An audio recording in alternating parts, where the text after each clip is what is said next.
Hello, everybody, and welcome to another edition of the Bengal Tiger Podcast. I'm Matthew Bruni, and joining me once again is Shay Dixon. Shay, it is Monday. It is the Mailbag. It's the last one of the regular season, I guess, if we want to do one in the bowl game. But yeah, how are you feeling? Yeah, this will become the Portal podcast. Or no, we'll keep the mailbag pod. The preview and predictions will become the Portal podcast Yes, I forgot about that. Portal window opens up real in soon. December. Yeah, And right now, for anybody's head coach who's been fired. that's true. So yeah, that's a good point. We'll bring back the Portal podcast. Obviously, we'll continue with the recruiting podcast. That'll only continue to heat up as signing day approaches. But yeah, if y'all haven't already subscribed to the YouTube channel, thank you all if you're listening on the audio side. And yeah, subscribe to the Bengal Tiger if you haven't already. It's $1. It's $1. And I just dropped more Bryce Underwood stuff and recruiting pods coming this week. So plenty to catch up on. Shout out to all the new members. And I am figuring out the hats for everyone who has not got their free Bengal Tiger hat as a member. That should be figured out this like in the next couple days, and then this week I'll let everybody know. I'll make a board post and get back to some of you, but the free hats will be back in action, and we'll make sure everybody's caught up there. Nobody misses out on a Founders Club hat, Maddie B. Okay, so we're diving into the mailbag pod. This is from users on the Bengal Tiger who submit questions every Monday. A few headlines as we go into it. LSU had no trouble with Georgia State. They have one game left against Texas A&M, a Jimbo Fisherless Texas A&M, as Elijah Robinson takes over as interim head coach. They're down to QB3, but they still got talent. I think I saw the opening line was around like 10, 11? What was the line Actually, at? I haven't looked very hard at that. I did see Max Johnson was day to day. I think somebody said He's so. been living his whole career day to day. He's hurt. Yeah. I mean, he takes more hits than anybody. He can play. He's a warrior. So if he's not playing, then he's dead. A body part is no longer attached or something like that. Yeah, so I did see that, but other than that, I mean, we have a Whitweek's question right out the gate, so we can get Yeah, to that. minus LSU minus 10.5. Okay. But yes, and then Jaden Daniels obviously has taken the odds on favorite position to win the Heisman Trophy, which was some of the most notable news to come out of the weekend. Jumping Bo Nix, now he's in minus odds, no longer plus odds, and Nix has moved to plus odds. So one regular season game to go. Nix and them have championship weekend, and then we'll see how the Heisman unfolds. But Maddie B, mailbag, you want to dive in? Let's do it. Let's do Let's it. go. Hunter Fournette, what's the wildest way you could come up with on how Whit Weeks managed to get a nasty gash in his foot? Obviously, Whit Weeks has been out the past game, really a couple games, but he was still playing some special teams. Now, he didn't play any special teams against Georgia State. Speculation that there were small field things that were keeping him out, but today Brian Kelly said he could have played versus Georgia State, but he didn't want any stitches to pop, Maddie B. So Yeah. that was Brian Kelly's line. Regardless, I don't think we even have to debate what happened or the length of it or severity of it. The reality is, he said on record, we are going to need him this weekend. We look forward to playing him, and that means Whit Weeks will be back on the field for a very, very important game against Texas A&M. And his second question, why have transfer linebackers not worked out between Mike Jones and Spates? I'll take one half of this. I think Mike Jones was a tweener. He was a safety. He was an outside linebacker. He was an edge rusher. He was a nickel. And while he tried to find a home for himself at all these different spots, I just think that other talent stepped in, and eventually he just kind of got overwhelmed by just better players and him not having a true position. Spates has a true position, Matty B, but you've said before you don't think they're playing him with that style that led to him being all Pac-12 a year ago. Yeah, I actually think they are similar in a way where you are right in that Mike Jones very much did not have a singular position that, worked for him at Clemson and didn't work for him at LSU, was always trying to find his footing. Omar Spates had found his footing at Oregon State. Was an all-conference player. You look at his numbers, they were awesome. Oregon State's defense the last few years has been very, very good. It's very good this year. He had a role and had found a niche of what he was doing at Oregon State. Unfortunately, I think what he was doing at Oregon State isn't really replicated in a lot of defenses, including what LSU does, to where he had so much freedom at Oregon State to blitz, to drop in coverage, to kind of just play a lot of different ways. Well, with LSU, it's everything around him has not been ideal, right? But B, I just think they're not using him in that same way. And for anybody, for any human in the world, if you change their environment and the environment obviously isn't ideal in the first place, then yeah, you're going to struggle a bit. So I think moving forward, they have to be much more clear on what they're looking for in the portal and not just take, oh, all conference player here. Get a guy who fits what you're trying to do defensively moving forward, regardless of the position that is. Because you could argue the same thing with like Denver Harris, right? They were trying to play zone and he's a man corner. You can go down the list of players that maybe haven't fit in what they're trying to do. And I think this is a prime example. Jiminy Cricket 7, which is superior. This is also, the mailbag's turned into a bit of an AMA. The superior peanut butter. I'm not sure this is much a debate, but crunchy or smooth, Matty B? I actually like them both. I've had sure, but which one's better? I'm sure you've had both. You're grown adults. You've had both. Which one's better? The answer would be crunchy, as long as you don't have a peanut allergy. Well, if you have a peanut allergy, you're not eating any of it. Well, yeah, I was going to say either way. If you have a distaste for the actual peanut, I would see why you would go smooth. But beyond that, I don't understand why you wouldn't want crunchy. Yeah, I prefer crunchy. It doesn't matter. That's the answer? Yeah. All right. And then he did say, did defensive line coach Jimmy Lindsey make it back into the boot this week, or was it just for Florida? Jimmy Lindsey has been out battling medical condition, obviously, since fall camp. He was back, as he noted, at the Florida game and was with the team kind of around. But Brian Kelly has said that he's more in an admin role right now, helping out here and there, obviously doing a little recruiting. So I don't know for sure if he was there this past weekend. I would presume probably so, but I'll also add, we will know after this week. LSU doesn't play in a conference title game, and they'll get a bowl game, but that's when the coaching carousel spins. And if he's remaining in an admin role or moving back to D-line coach, I don't know, but I think that's an answer we will get from Brian Kelly in the near future as to what the direction is.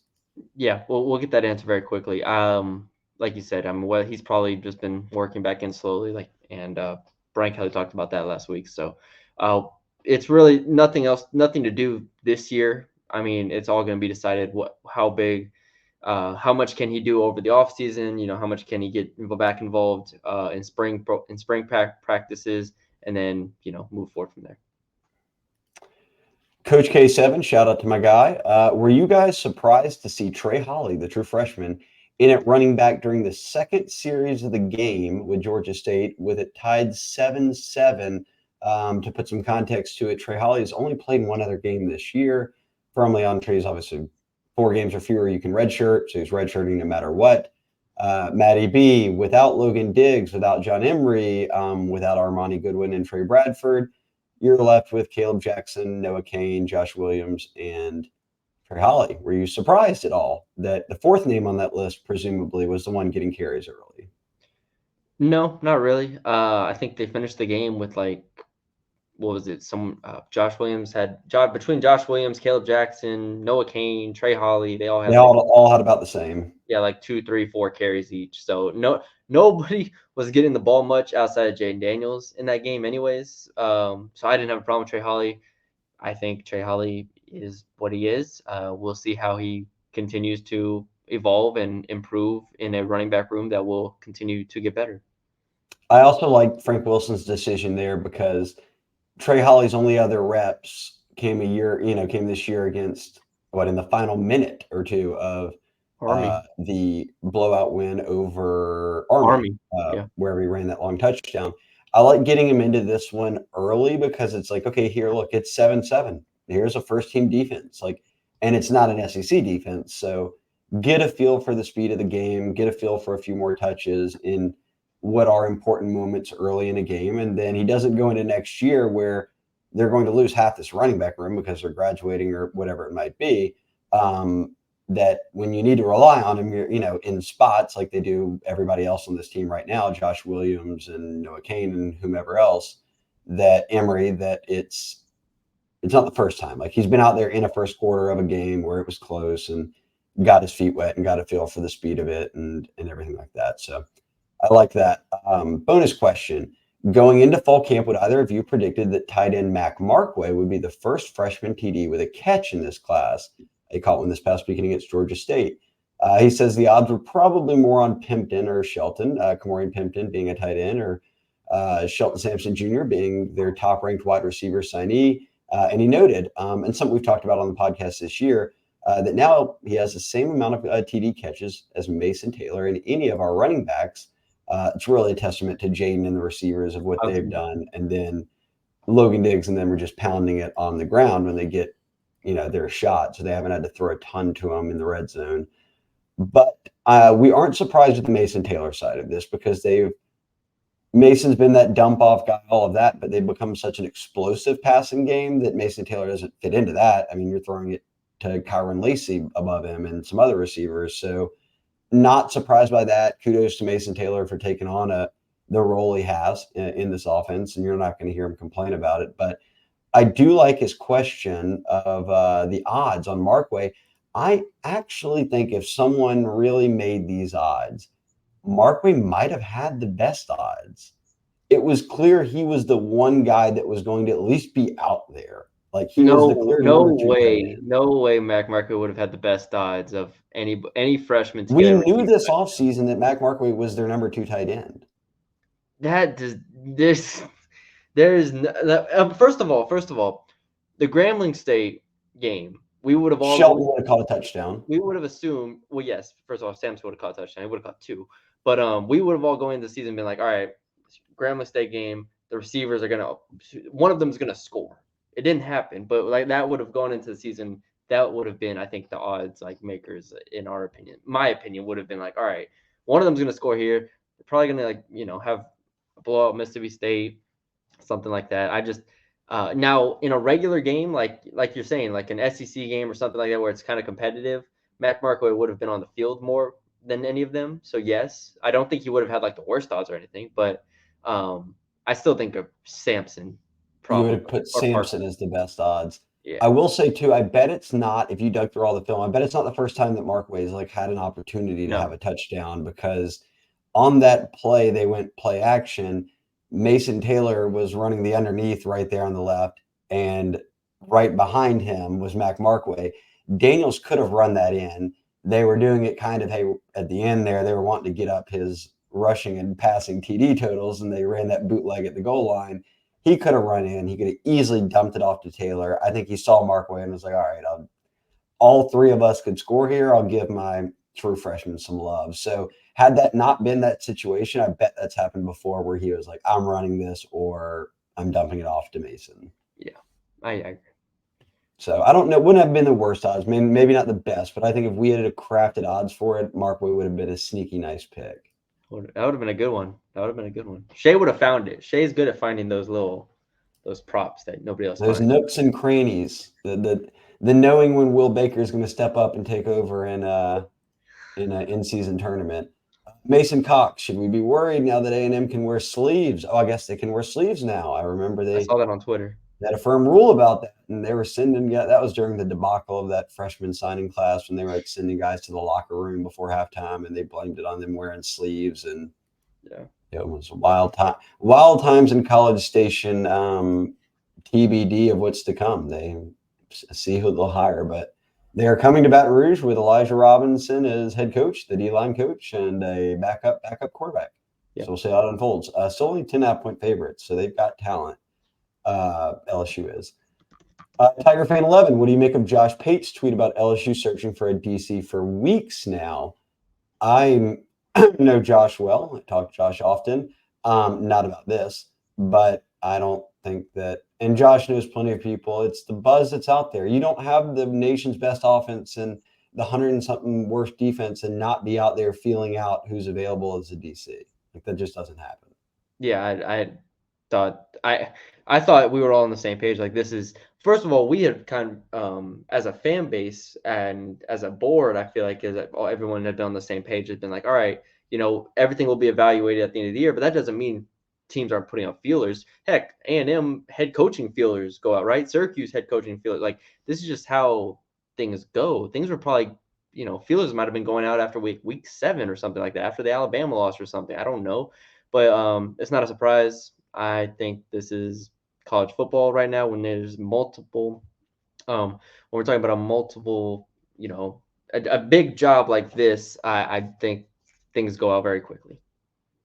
I think I agree that look, searching, I don't know if that's a word, but feeling out, all that happens. That's exactly what goes on before you make a move. This is a coordinator. You don't just fire him and be like, all right, well, let's go see who might be out there and interested. You figure out that stuff ahead of time, and then you, as Brian Kelly said, evaluate it all when the season's over. This is a football typically mailbag, but we'll let Bert get this in, and largely because you took your time and drove over to Charleston, hit the East Coast for the basketball tournament. LSU surprising some, maybe going 2-1, nearly winning that other game in game one, but dropped it. Ended up coming back, winning two more against your UNT Mean Green and Wake Forest. But Burke wants to know, young Matthew basketball team sits at 3-2. 3 games better than you originally thought. So can we get some updated thoughts, Matty B? Just give him a brief rundown on Burke's question there. The loyal Burke. The loyal Burke. Yeah, I thought it was a good weekend for them. It's lose the Dayton game I don't want to say it's inexcusable, but up 15 with 9 minutes left, that was a pretty bad loss. Bounce back, beat North Texas, beat Wake Forest, close games again. This team's going to be in a lot of close games. I don't anticipate them pulling out a majority of them, let's say, in the SEC, but still, they're going to be in a lot of competitive games, which last year they were not in a lot of competitive games. Yeah, it makes it more fun to watch, right? I mean, you already knew this team was a developing team that needs more pieces. Give me 2 players that you think are the most impressive you've seen so far. That are exceeding the 2 basketball players exceeding the expectations of what you might have had on their role or impact on this team this early. Mike Williams, freshman point guard, number 1. I think he's been really. I mean, he's not perfect by any means. He's a freshman, but he has really, really impressed me. So I'm excited to watch him develop. 2 has to be Will Baker. Will Baker, I knew he'd be good. The way he was played off the court against Nicholls State gave me pause, but he bounced back really nicely and played well against 2 good teams there. So those 2, and then I'll give a shout out to Jalen Reed. Shout out Jalen Reed. He's going to be really good. He came up with some big moments there in that Wake Forest win into overtime. And shout out Will Baker, who sort of took over as the big man in that tournament and continued to get points and rebounds for him. Capital City Tiger 21 is any conversion therapist you'd recommend for my future Aggie in-laws. They have no idea the level of hatred I have for that team. Boy, oh boy, when you do the house divided, it's one thing. When it becomes 2 SEC schools, it's another thing. That's like a way above level of like 2 in-state Louisiana schools, like LSU and another. But then when you're doing LSU A&M, man, good luck, Capital City. I do not have any recommendations, but you might need more than conversion therapy. You'll certainly need some help there.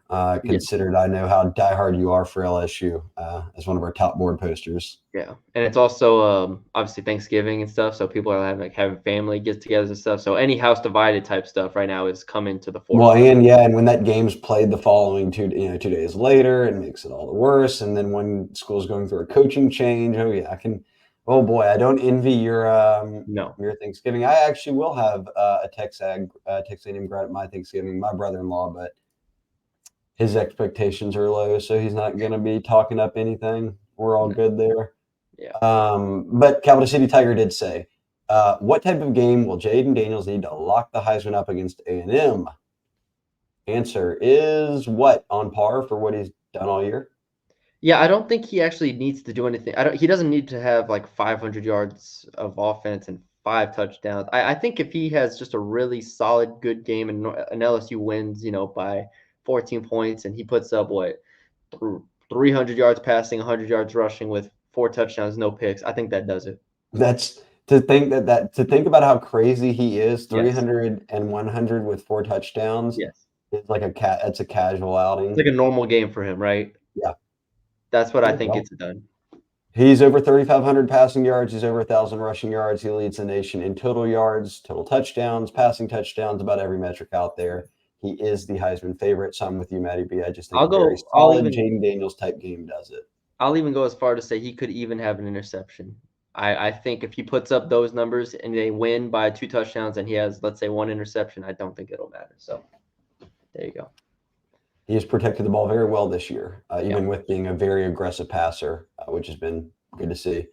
Misled Alarm 92, another big time poster. Chase and Jefferson or Malik and BTJ? Woo. Oh man, you can answer this. You were here for Chase and Jefferson. I think you got to go Chase and Jefferson. I think that they're different. Like Chase and Jefferson are two of the best receivers in the NFL. Like I'm very curious what Malik Neighbors becomes in the NFL. Yeah. I knew what Jets was, this dominant route runner whose the technical side of his game is so advanced that nobody's really unguardable. Jamar has just always been able, I mean, he can run routes, he can catch, he can jump, and he's very strong and he's good running after the catch. I want to see how Malik tests and get a feel for kind of like what the player comp for him would be at the NFL level.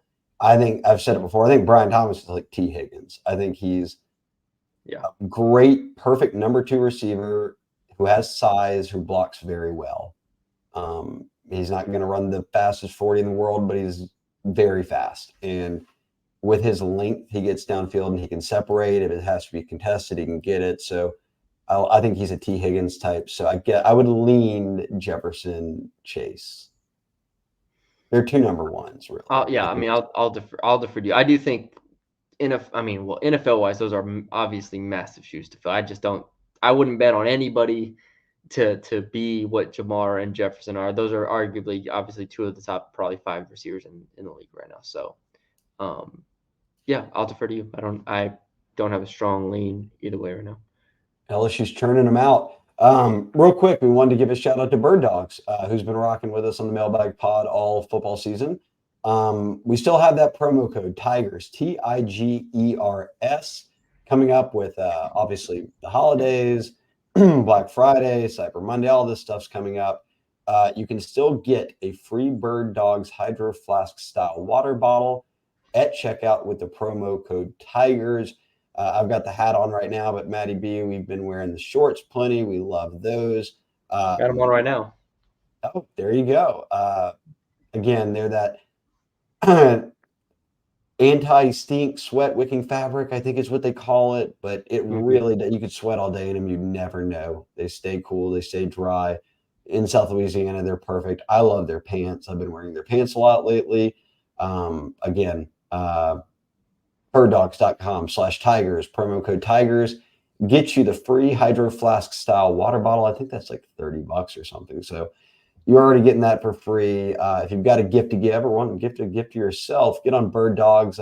Everybody knows the clothing brand by now. They've taken off big time, but they've got it all: shirts, winter gear, pants, whatever you have. Check it out need-wise on birddogs.com as you get ready to do some holiday shopping, and use that promo code Tigers, TIGERS, and you get the free Hydro Flask style water bottle. Moving through this at a good pace here, Maddie B. Yes. Knock on wood. Mason Cox, thoughts on Texas A&M's quarterback. So Texas A&M's starting quarterback Connor Wegman was a very well-known high school prospect, was their starter. He got injured. Their backup, Max Johnson, who left LSU for A&M when Jaden Daniels, or prior to Jaden Daniels' arrival, I should say, and the coaching change from Orgeron to Kelly, has been at A&M, played a ton of games. Now he's hurt. You mentioned earlier day-to-day, but we'll see if Max Johnson gets a chance at his old team. It's most likely it's Jalen Henderson. For those that don't know, Jalen Henderson is a transfer from A&M. He had spent 2 seasons out at Fresno State and had truly only played as a backup in a handful of games both years, handed the ball off at the end of games. But he has now played in. He came into that ULM game for a play, but Max Johnson finished out. And then they've got Mississippi State and Abilene Christian wins the past 2 weeks, 51-10 over State and 38-10 over Abilene Christian. On the year, he's completed 65% of his passes, 27 of 42. So throwing the ball about 20 times a game. for 400 yards. That's about 200 yards a game. You can do the math. 4 touchdowns and a pick. That's a touchdown and a half a pick a game. And he's been sacked 6 times in those 2 games. A little bit of a rusher. He got a couple rushing touchdowns against State. In both weeks, Matty B's carried it 12 times against State for 60 yards, against Abilene Christian for 27. Both were a long of 22 and a long of 11. I'll be honest, I didn't watch all of those games. I don't know if he was having to take off and run, obviously because he got sacked 4 times. Abilene Christian sacked him 4 times. So this might be him taking off and running. I don't know how much design stuff they're doing with him, but that's about the extent I know about Jalen Henderson. He wasn't on the high school radar. He goes to Fresno State. He's a backup, and now he goes to A&M as a third-string quarterback, and suddenly he's their starter. I'm assuming is he a walk-on? Preferred PWO? I don't know if they added him in the portal just to have more depth or what happened there. Okay. I probably shouldn't ask him, but because we don't know. But I did just watch a highlight of his first touchdown against Mississippi State, and he looked like he had some wheels on him. So that's my scouting report right there. Film analysis. Got some wheels on him. Can run a little bit. So, but if he's the starter, I'm not worried. Well, I shouldn't say not worried because LSU's defense is always cause for concern. But I think Max Johnson is actually a capable and fairly, competent quarterback, especially with the receivers they have. That he's been a good player. So I think it would be a big drop off, yes, if Max Johnson doesn't play. He's 6'3", 215. He's also a lefty, so they're rocking a pair of lefties in Max and Jalen Henderson. That's probably good for the receivers. They don't like it going is. back. The receivers don't have to go back to the right-handed guy after going from Wegman to Max to now Jalen Henderson. But again, those stats aren't popping off the board. But we'll see. That's about the extent of my knowledge. Matty B, you'll have film study this week. So if you're on the Bengal Tiger, check it out. I'm certain you'll have something on Jalen Henderson. Christian Case said, how many guys do you think are going to go pro and skip the bowl game? Go pro would be another question. I have to really think about that. And we'll do a podcast about that when the season wraps. But skipping bowl game is interesting. I know they probably won't. They're not going to be in a New Year's Six game unless there is some major chaos. So if you go to like the Outback Bowl or whatever, I might sound ludicrous. I think Jaden Daniels plays in it. I think a guy like Brian Thomas plays in it. I think that Kyron Lacey's playing. I think, Diggs is hurt right now, but Wingo already tweeted out, I'm coming back for the bowl game if I'm healthy. Like, I don't know if we do see a huge group of guys sitting because there's not like 7 guys who are battling for top 40 picks and are like, oh yeah, like I don't need to play. Like if Mason Smith or someone's trying to go pro, they better play in the bowl game. They need some more film.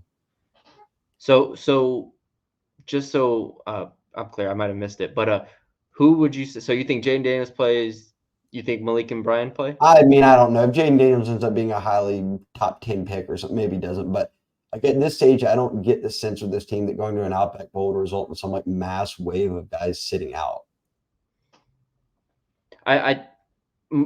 Jaden, Malik, Brian are the 3 that I would say potentially. And those guys are all considered top 50 picks. Those are potentially first round picks. Other than that, I mean, who else even could? I mean, who else would even think about that? Like you said, I mean, Mekhi Wingo, I think he has an interesting case because he's injured and had surgery, and so it's like he wants to be back, but like how much do you really want to be back to have one extra game of film when I think he has 1.5 seasons at LSU of putting out really good film and a freshman season at Missouri, which I don't know if that'll be referenced at the NFL, but he has 2.5 years of putting out good film. I don't think Mekhi Wingo needs to rush back to play in a random bowl game to put out another game of film. I think he's fine. Get ready to test. So, I think those 4 would be out for me. I'm with you. I'm not far off there. Go Tigers 5280 says, happy Thanksgiving week. Hey guys. Yes. Shout out back to you, my friend, and everybody. Happy Thanksgiving week. But he said he saw someone post that this is the biggest game, Texas A&M game of the BK era. He says he disagrees only because we were in the SEC title game a season ago. What's your take on the significance of this game recruiting-wise on the path to 10 wins and the award race for JD5 and Neighbors? JD5 Heisman, Neighbors Biletnikoff is the best receiver in football. I think that Go Tigers 5880 to me, just laid out exactly why this is probably the most important game so far of the Kelly era. I can't get around to that. They played in What an SEC are you picking over this one? They played in an SEC championship game. Okay, so that's And, important, but there was no expectation they were going to win. But if the field goal doesn't happen, I think they're actually close in that game. And No, they weren't. And then, I think they were close in that game if they don't give up that field goal off the okay, and then when they played A&M a year ago, it was for a New Year's Six Bowl. They lost, and they had to go to Orlando. I would put that game above this one That too. game would probably be okay. So then, by definition of after losing that game, but somehow still getting to 10 wins, you have to win this one to get back to 10 wins, because to get to 9 wins first. Then recruiting wise, to go while A&M's going through a coaching change, you're trying to poach recruits.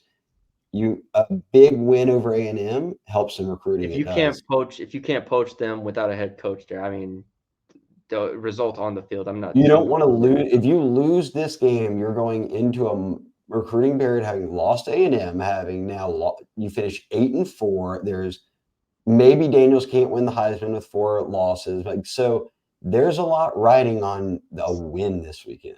Okay, so I think if you look at it from the perspective of saying there's more at stake to lose in this game than any game, yes. I think I have. And he said, "Is this the biggest game?" So biggest has some ambiguity to it. That's what I'm saying. Okay, there is the most at stake in this game, I guess. Yes, in theory, even though again they played for an SEC championship game. So if you lose, if they would have won that and been SEC champions, I still think that's. Yeah, but they still would have gone to a New Year's Six Bowl. So it's still a championship. It's like that's still very. I hear you. I'm just saying. For now, though, if you want the narrative to be enter next year as a top 10 team, have back-to-back 10-win seasons, finish strong in recruiting, don't lose to A&M's third-string quarterback and interim head coach at home to end the season, which falls short of, getting you to 10 wins and any possibility or path of that, then this game becomes the most. There's more at stake. I agree. There's more at stake here if you lose. Like, you can't lose this game the way that last year, the Alabama game, the Georgia game, like the A&M game, like you losing those in theory wasn't the end of the world.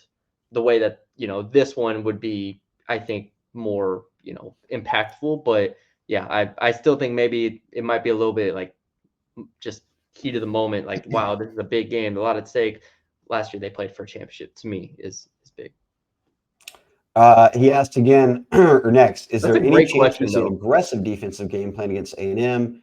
Maybe Perkins blitzing more, finally some press coverage. A third-string quarterback seems like a prime candidate to apply pressure and stop giving up 10-yard buffers on each play. I'll note 2 things. One, what I just said, Abilene Christian sacked him 4 times, so you would hope that LSU could get after him. 2, they started pressing at the end at that Georgia State game after going down 14-0. And Brian Kelly said that's when he thought Toviano and Stamps really got into a groove, the 2 freshman corners. So your thoughts, you do all the defensive film study, but is this a game as he laid out against this type of third string quarterback that you, and an O-line that has struggled, that you just go after? Yeah, I think you bring up a really good point. I thought Brian Kelly brought up a good point. They finally kind of let those DBs press a little bit, kind of compete. Now, I do have questions with doing that against this receiving core compared to Georgia State's, obviously. So that's a concern. But if you are going to press them, if you're going to give them those chances to compete, you're going to probably blitz, and then you're going to hope they can make a play on the back end. I personally don't have faith in the DBs right now to make plays in the back end. So I think there's no real need for that. I would continue just to play kind of the zone stuff they've played. And maybe, I know it's soft and, you don't like giving up 10-yard buffers, but I mean, I think there have still been enough positive moments against teams that can't throw the ball on you. And if A&M's on their third string quarterback, they won't have a good quarterback. So I just think Auburn game, Georgia State game in the second half, I think that they've done enough positive stuff. I don't think you need to reinvent the wheel here. You have to just win this game with what with what works. And Go Tigers 5280 had a bonus. He said the new NCAA comes out in 24, the game. If the option is there to play with great teams of the past, are you more excited to play with the 2019 offense with Joe or this offense with Jaden? I guess I would lean 2019, because if you just get online right now and download rosters, you could play with the current one.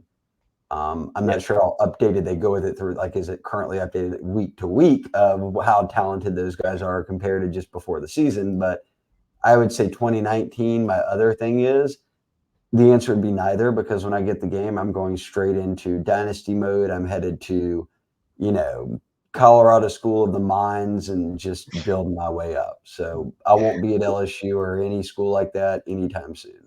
Yeah. In this hypothetical, I would want to use Jaden. I feel like how Michael Vick in games, is always in the They're old just game going to do especially. whatever you want with them. Yeah, exactly. I would want to use Jaden Daniels that way. Joe Burrow, he's just an awesome passer, accuracy, all that stuff. A lot of quarterbacks can kind of do that. Jaden Daniels is going to be unique because he would have like 94 speed, 95 speed, and just blaze by basically everybody else. So I would go 2023, Jaden. And even if they're not in the game, people create rosters all the time. So I wouldn't be at all surprised if there was like all-time rosters or something like that. So it'll be fun. I'm getting Billy's calling right now. He knows we're on the podcast. Come on, Billy. And he's still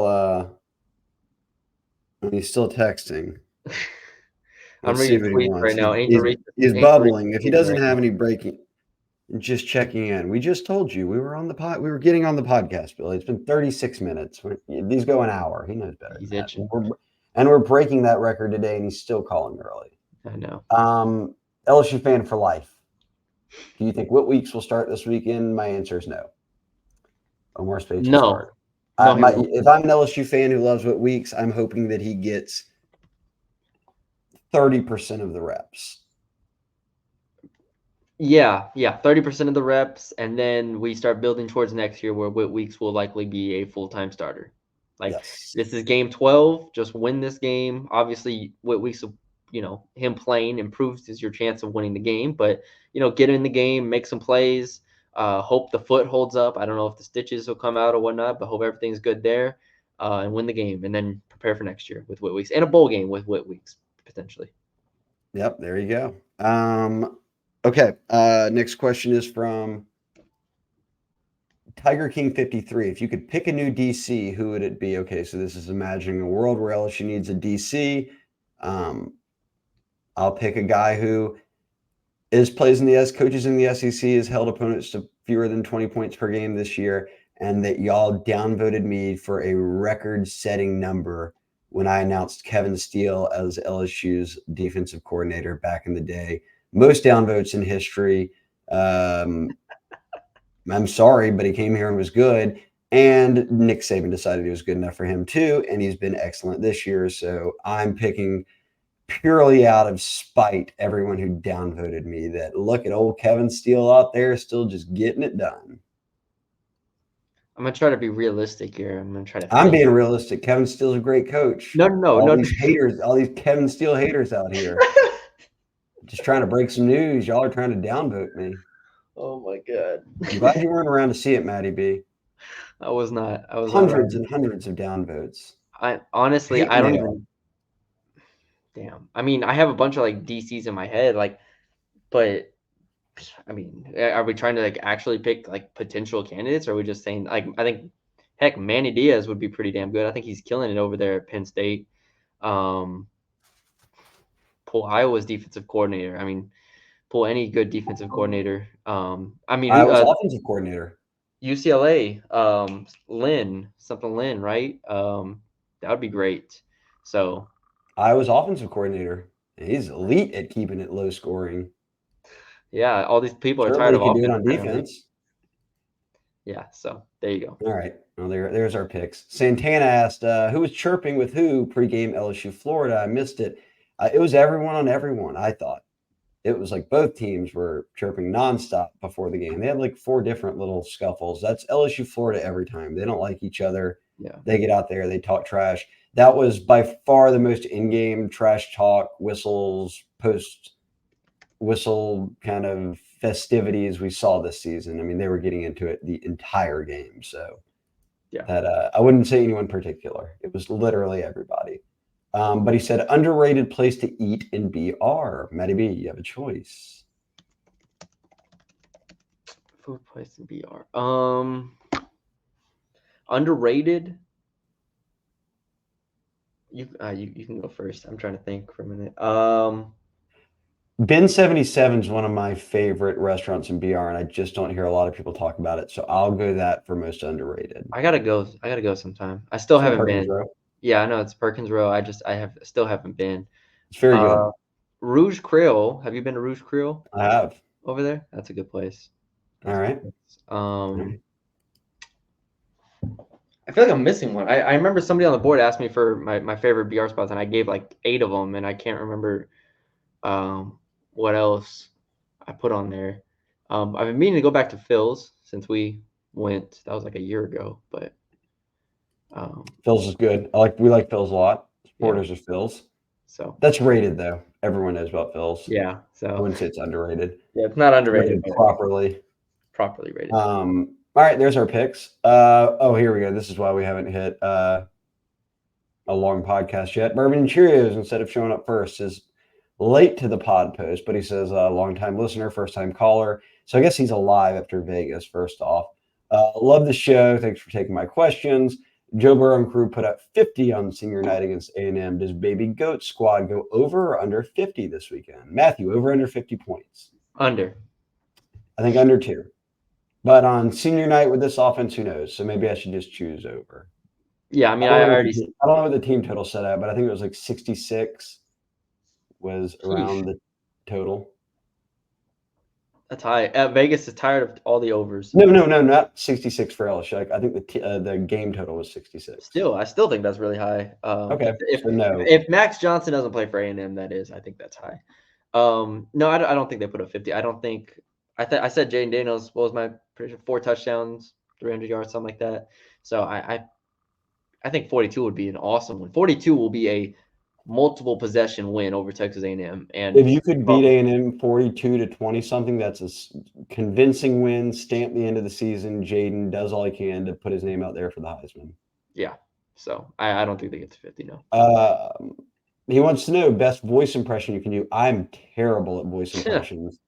So I've got none. I've actually been told to stop doing it many times. Like, just you don't sound anything like that. Like, quit doing it. So I have none. Among any hidden talent someone could have, voice impressions would be like dead last.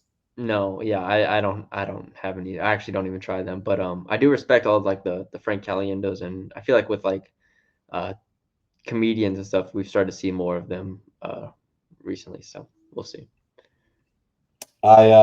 Joey, who big LSU guy too. Yeah, Joey. Yeah.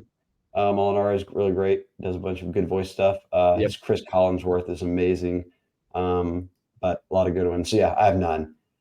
And then he said, this is due for an update. Who's the last person you lied to, and why'd you lie to them? I don't really lie. So gosh, I'd have to think about that. Try to keep a pretty clear conscience. Yeah, I mean, I try to do too. I mean, also, I don't put myself in precarious situations to lie like that. Really, I really just watch basketball, and that's all I do is just watch sports. I don't really lie to anybody. Like, what are you doing watching sports? I'm not lying. I'm just saying. The last person I lied to is probably myself, and it was about like how good the Saints actually are, or something like that. That's where I'm at. Matty B has been lying to himself about Wembanyama, probably. Wembanyama, yeah. Damn, I don't remember. I'll have to think about that. We'll see. Houston Tiger 21. How did the defense fall so bad this season? I want to say it's players, but I'm seeing other programs and seeing more success defensively, like Kentucky and even State. Field top 50 defenses with less talented players. I know Matt House hasn't done him any favors, but he fielded a top 40 defense when he had a better secondary. Too much talent to be this horrid. What would be y'all's steps to fixing this defense? I think they need better players. Yeah, I do. And it goes back to what I said earlier about, finding players that fit what you want to do. That would help as well. They can't even run nickels. They don't have enough players. They don't have enough DBs to run nickel. You're putting Harold Perkins at nickel corner, basically. Talk about, the amount of players that are arguably out of position on this defense. They don't have, they don't really have a nose. Jacobian Guillory plays 20 snaps a game. I don't think, Harold Perkins out of position. Omar Spate's out of position. They got safeties playing corner. The talent I mean, I feel like when people say talent, you should also include like personnel in terms of what you have on the depth chart at each position that fits what you want to do. They don't have that. So yeah, it's a talent thing, but it's also even if these guys are talented, they don't fit what you're trying to do. So it makes no sense. And so then you get, and you could argue that's coaching, sure, but yeah, it's just a mess across the board. I mean, steps to fixing it: go recruit, go recruit, Recruit. go recruit. Go listen to Billy and Shay's recruiting podcast on Tuesdays and figure it out. Holy Bull, this is a good time to just move to his question too. He says, how much is House to blame for the defense? Don't duck this one. The Nussbusters have moved from hating on JD5 to hating on House. Is the House hate deserved? Well, I think that anytime your defense is ranked in the hundreds, you're going to point to the coordinator as an issue. I think it's very well known that they lack talent. Like, honestly, if I really dove into the rosters that he mentioned, Kentucky and State in the prior question, there's going to be players on those rosters who are better players than what LSU has out there right now. I agree. I Simple mean, reality. especially when you consider the lack of experience LSU has in the secondary, Yes. or at least that corner, where they're literally rotating in Javian Toviano, They only Jeremiah. have two players they play at safety. Yeah, safety has zero depth, really. Linebacker with Whit Weeks out has zero depth. Heck, I'd argue now with Mekhi Wingo out, the defensive line even has very, very little depth behind its starters. The depth is a concern. I mean, the starters have not been great. And Sage Ryan and Toviano are two safeties who start at corner. Yeah, Mason Smith has come back off injury. You know, he's getting better, but he is still, working his way back. It's a long list of things that have gone wrong. Like I think maybe at the end of the year we'll make a story with everything that went wrong. And it starts, Philip Lindsay obviously Jimmy Lindsay, I'm sorry, goes to the hospital. Like that was something. If you go back to spring practice, right? I'm sure you can find things. So the list is long. I don't think Matt House deserves nearly the hate he's getting. Does that mean that Brian Kelly doesn't evaluate everything and say he wants to go in a new direction? No. And then I could perfectly understand what his reasonings would be as he lays them out. But I think that a lot of the people who scream at the top of their lungs about House every week and fire him, the worst, are not really stepping back and looking at, like, this is not a talented defense. And certainly when you get out of that front seven and really kind of front six, I mean, of guys who can actually play at this, like right now at this level. I agree. I'm the more the season's gone on, the less I've made it about House, the more I've made it about these guys. I don't want to say they're not talented, because sure they're talented, but they have the experience in doing what they are doing for this defense is non-existent. And then you get to like the Ovia Gofu didn't work out kind of thing. Brain Swenson's been good, but he's kind of still putting it together all around. So I don't know. I just think there's a lot to deal with here. And yeah, that's a lot of mess to sort through. And Kelly has gone on record when asked about Matt House, and he said, after the season ends, I will do a deep dive into my defense and decide from there on what the future is. So recruit, that never changes. I'm going to combine a couple of questions here from Sex Haver and Hybrid Theory. And they basically touch around the same thing. Sex Haver here says, let's say LSU wins Saturday. Is this season a win or a disappointment? With everything Jaden's done, it seems more positive, but I wonder if that would not be the case if they didn't have a potential Heisman. He also asked, is this the game they finally let Russell Shepard throw a pass? Shout out to my boy Russell Shepard. I did see him at the Florida game 2 weeks ago. We talked on the sidelines for a bit. I think I might have mentioned that, but always great seeing him. He's running his business in Houston. They're booming. They're moving into Louisiana. He had some clients at the game. So it was awesome to see him. And yes, they're going to stick him out. This is the game. They're going to bring him out of retirement. He'll throw a pass. But let's combine it with Hybrid Theory's question. Feels like this game is very pivotal on the trajectory of the program under BK. Win, JD Heisman, 10 wins, recruiting momentum, historic offense gets highlighted. Lose, the awards are all dashed. You got an 8-win season, historically bad defense. That becomes the narrative. Y'all's thoughts? This is exactly what I agree with both of them. Well, they're not. They're actually asking questions. My answer to both their questions is why I said earlier that I think this is the most important game of Brian Kelly tenure. Yeah, There's so much on the line right here between there's a lot. exactly what was just laid out. 8 wins, and all you do is say, well, we had the number one offense, but we dropped the Heisman. We dropped the Biletnikoff. We couldn't even get awards, and it was the worst defense ever. You get back to 10 wins, and you're reflecting on it as, man, they won back-to-back 10-win seasons, and in year 2, their defense was awful, but they had the best offense in college football. They had a player win the Heisman, the Biletnikoff. That becomes all great for recruiting. So, yeah, I think this game is massively important, the most important of the Kelly era. Yeah. There's the most at stake here. We'll see how it goes. I just they shouldn't really have trouble. They should be able to win this game. But anyways, in terms of the big picture, looking at this season overall, for me, I mean, I'll look at it the good and the bad. I think the future dictates how we look back on this season. If Brian Kelly and company end up having, national championship in 2 years, then we look back on the season like, wow, this was a big step forward, and everything's great. This was the step they needed. Win or lose this game, in 2 years we're looking at a 7-5 team, and something went wrong, blah blah blah. Then we'll look back and be like, wow, we overlooked this. We should have taken this more seriously. Who cares that we got a Heisman? Everything was wrong, blah blah blah. So I think the future impacts how we look at the past, and I think that will be the case here. But living in the moment, yeah, it's a big game. It feels like it has a lot on it, especially with Jaden Daniels as the Heisman. If Jaden Daniels wasn't playing for the Heisman here, I don't know how much there would be. It would just be about winning 10 games. Yeah, it would be about winning 10 games and trying to maintain recruiting. But the Jaden Daniels Heisman thing, because the Heisman is such a big deal and it hasn't been done at LSU before 2019 since Billy Cannon, like that's what makes this so unique and such a big thing to me. Yeah, if you win 2 Heismans in 5 years, as Brian Kelly said last week, that turns you into a school that, hey, elite quarterbacks want to play for. It turns into almost like Oklahoma under Lincoln Riley type stuff. Oh boy, never in the last years did I think we'd talk like this. But shout out to Jaden and shout out to Denbrock and Sloan. QBU right here. QBU, everyone who's done this along the way. Texan Tiger 2, shout out to my guy.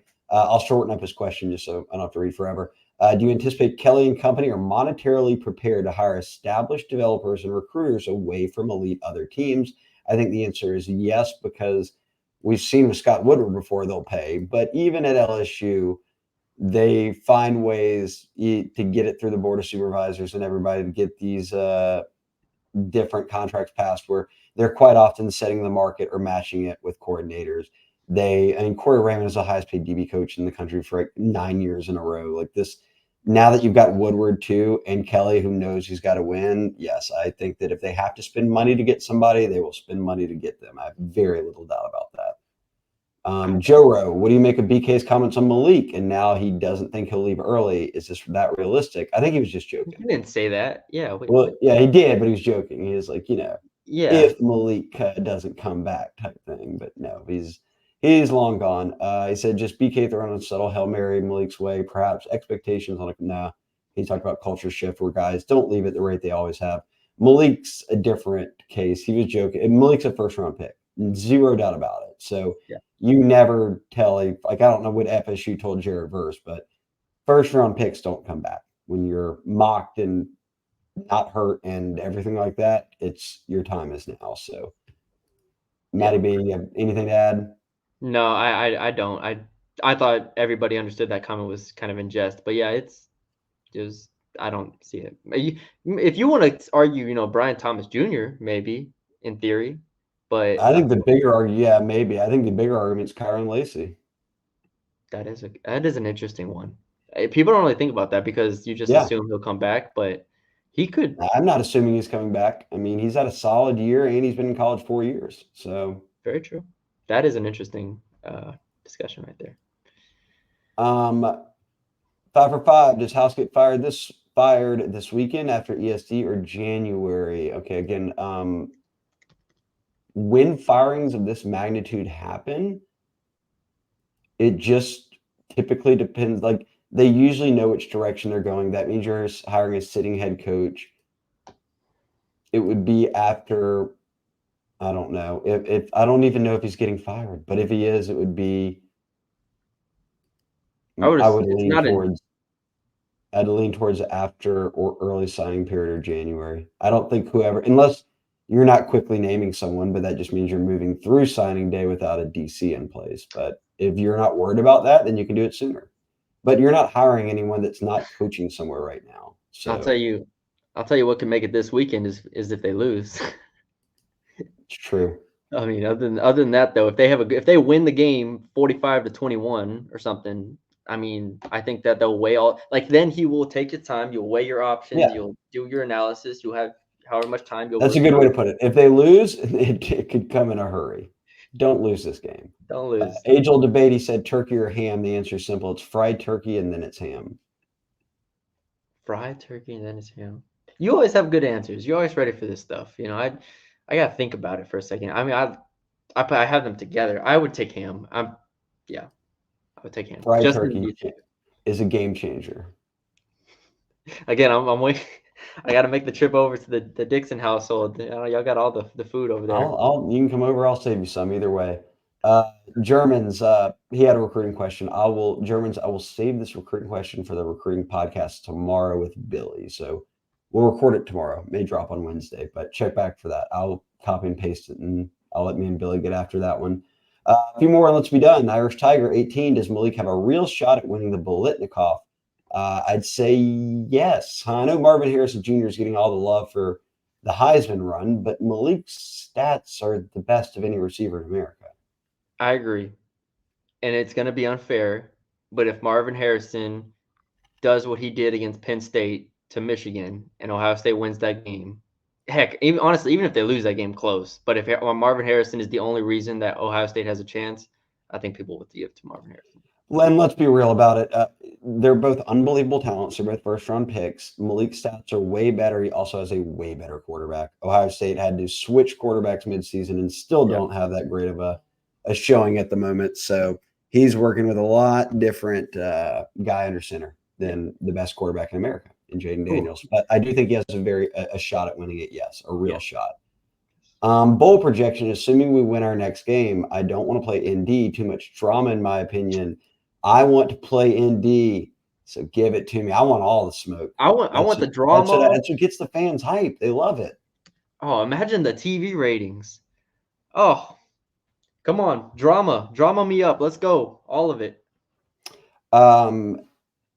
Since the next question is one that's already been asked, I'll just ask you this: any team pop up that you'd like to see LSU play?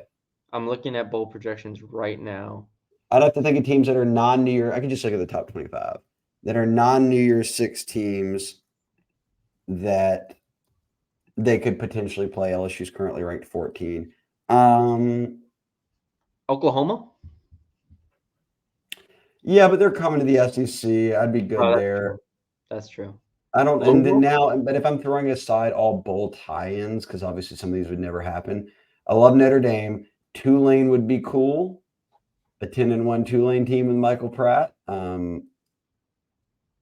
I don't know if they end up making a New Year's Six or what.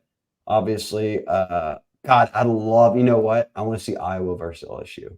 Oh, brother, yeah. I want to see a team that scores 9 points a game and wins every single week. They're 9-2 and they average about 15 points a game. I want to see them against the number one offense in America and what happens. Yeah, that's the winner. That's a good one. Yeah. LSU lawyer asked about opt-outs for the bowl game. We answered that one. Yeah. If Malik is just short of the receiving record, does he play? I don't know how far off he is, but Malik could become LSU's single season leader in reception or receiving yards. So keep an eye on that one. Let's see what he does against A&M. But Matty B was leaning not play if he's going to be LSU's highest drafted player unless Jaden becomes some skyrocket up the board favorite at quarterback. Did you know there's a Pop-Tart Bowl? Yeah, they changed the names of all these. I don't want any more Cheez-Its. I'll take some Pop-Tarts. Yeah, take some Pop-Tarts. I want to go to the Popeyes Bahama Bowl, but that doesn't exist as a sponsor anymore, I don't think. I'm looking through them all right now. I feel like most of these have stayed the same a little bit. Still have the Gasparilla Bowl, Birmingham Bowl, Boca Raton Bowl. Search Command F and Bahamas there. What is the sponsor? That's a good question. Let's see. I think it's a. The Control F's not working. Arizona Bowl, Liberty Bowl, Tiger Bowl, Texas. Do they still do it? I don't. It's just straight up the Bahamas. Oh wait, temporarily renamed to the famous Toastery Bowl. Oh, it's a MAC and CUSA game. All right, well, no Bahamas for us. That makes for two famous bowls. Remember, there's the famous Idaho Potato Bowl, and now there's the famous Toastery Bowl. Interesting. It's too much for me to keep up with. And then last one, LSU Houston or HOU. I'm imagining Houston. Is it me or has anyone else noticed more players with their mouth guards dangling off their face mask? I assume he means during a play and not just like warming up. I will say, and if you notice it, Jay never wears his. He chews on it all the time. Yeah. Have you noticed that? I have noticed that too. When he got popped against Bama and left the game, he did not have his mouth guard in. He was chewing on it. I never got it. I guess refs aren't checking for that. Like, I never got why that's not enforced. If we're all about player safety, I never got why mouth guards in was not enforced. I never understood that. And at either level, I don't think college or NFL. There's too many times you see players run without a mouth guard in. And I'm like, why are people not upset about this from a player safety perspective? Like, I don't care. Like, it seems like they're all fine to me, but you would think with all of the stuff going on with, head stuff, you would think you'd have to wear your mouth guard. But yeah, I don't know. I saw Perkins last year swear he was wearing his grills in a game with the mouth guard hanging off, like just popping dudes, not worried about it. But yes, interesting question. Maybe this weekend I'll pay attention to mouth guards and get a feel for who's wearing them and who's not. But that'll do it. I did not break an hour. An hour and 1 minute is what I'm showing here on my end. I left it open. Actual recording time. I left it open too long. That's on me. I left it open for like almost 2 hours this time. So that's okay. We love our fans. We'll give them more, but that'll be it for today, Matty B. Well, we love our Bengal Tiger subscribers, Shay. That's who we love. That's right. Yeah. I love everybody out there. Never mind. I lied. I was going to say that's a lie. I only like Bengal Tiger subscribers. So $1. Sign up. Be on 3. Yeah, check out the site if you haven't already. We've got tons of stuff on there. Tons of stuff will continue to be posted. Got a women's basketball game tonight, Texas Southern. We'll see if Angel Reese is in action or not. She's out here tweeting right now, so we're having a great time following that team. But yeah, subscribe if you haven't already to the YouTube channel. We appreciate all the support. Thank you, everybody, for sending in questions. And, yeah, we'll see how this game goes. We'll be back with the recruiting podcast later this week. Shay and Billy will be on that, and then we'll get into our preview podcast to wrap it up. But, yeah, thanks for joining us. We will talk to y'all later.